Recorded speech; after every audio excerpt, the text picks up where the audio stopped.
You're crouched by a small fire, hands cupped around smoke that shouldn't exist yet. It's cold. Your lungs are full of something sharp and green. Somewhere, 12,000 years from now, someone's vaping a mango-flavored cloud on their lunch break and calling it modern. And here's the question nobody's answered yet. Which came first? The ritual or the addiction? Because when you ask when did humans start smoking, you're not really asking about a habit. You're asking when a plant first hijacked a human brain on purpose. That's older, weirder, and more deliberate than most people assume. Let's start with the hard evidence. In 2021, archaeologist Daron Duke and his team were digging at the Wishbone site, a marshy stretch of Utah's Great Salt Lake Desert. They found an ancient hearth. Inside it, 4 charred seeds. Tiny things. Almost nothing. But those seeds belonged to wild tobacco, Nicotiana attenuata. Radiocarbon dating put the hearth at roughly 12,300 years old. That's not just old. That's nearly 9,000 years older than anything found before it. Before this dig, the record holder was a 3,300-year-old pipe from Alabama. Duke's seeds blew that number out of the water. Here's the thing that makes it stranger.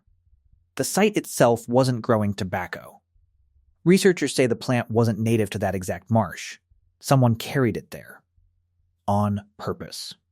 To a fireside during a hunting stop, thousands of years before farming existed anywhere on the continent. So here's where most people get it wrong. The obvious assumption is that smoking started with agriculture, that you need settled farmers, storage, ritual infrastructure, before anyone bothers cultivating a psychoactive plant. Nice theory. Wrong. These weren't farmers.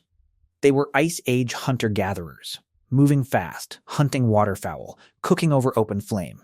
No permanent homes. No stored grain. And yet they were already curating a mind-altering plant well enough to carry it, burn it, and use it deliberately. That flips the old model completely. Intoxication didn't wait for civilization. It might have helped build it. Now here's the complication nobody likes talking about. We don't actually know for certain they smoked it. The seeds don't prove inhalation. Researchers say the tobacco could have been chewed, sucked, or smoked.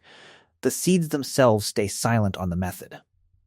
Honest science admits that gap instead of papering over it. But the trail doesn't stop in Utah. Let's talk about what happened 3,000 years later, and a couple thousand miles east.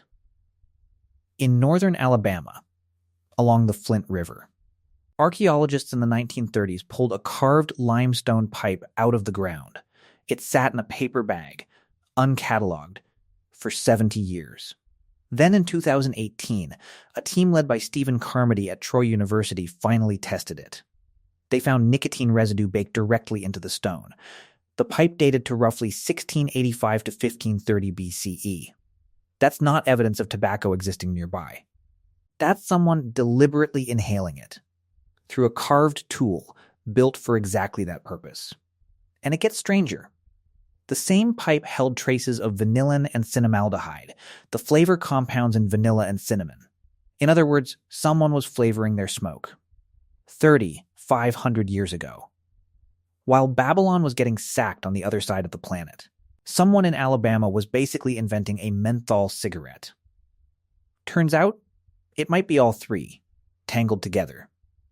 By the time you reach Maya civilization, roughly 3,100 years ago, smoking shows up in stone carvings at Palenque, in sacred texts like the Popol Vuh, in flasks that still carry nicotine residue today. For the Maya, tobacco wasn't recreational. It was medicine, ceremony, and connection to the divine, all in one inhale. The through line from a Utah hearth to a Maya temple isn't really about the plant. It's about what humans consistently do with anything that changes how they feel. So here's the payoff theory, the one researchers keep circling back to. Duke has said it plainly. People were treating intoxicants as a necessity of life, the same way you treat your morning coffee. Not a luxury, not decadence. Baseline human behavior. Some researchers have even proposed that tobacco might have been among the first plants deliberately managed in North America, not for food, but purely for its psychoactive effect. If that holds up, It means humans prioritized altering their consciousness before they prioritized growing dinner. Think about that next time you're waiting on a coffee order, scrolling your phone, half asleep, needing that one small ritual to start the day. You're not doing anything new. You're running software that's at least 12,000 years old. Same wiring. Same want, different smoke.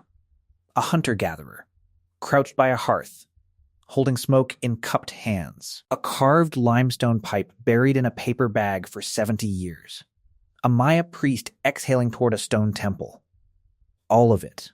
The same impulse, echoing forward into your own hands right now. Some habits never really started. They just got older.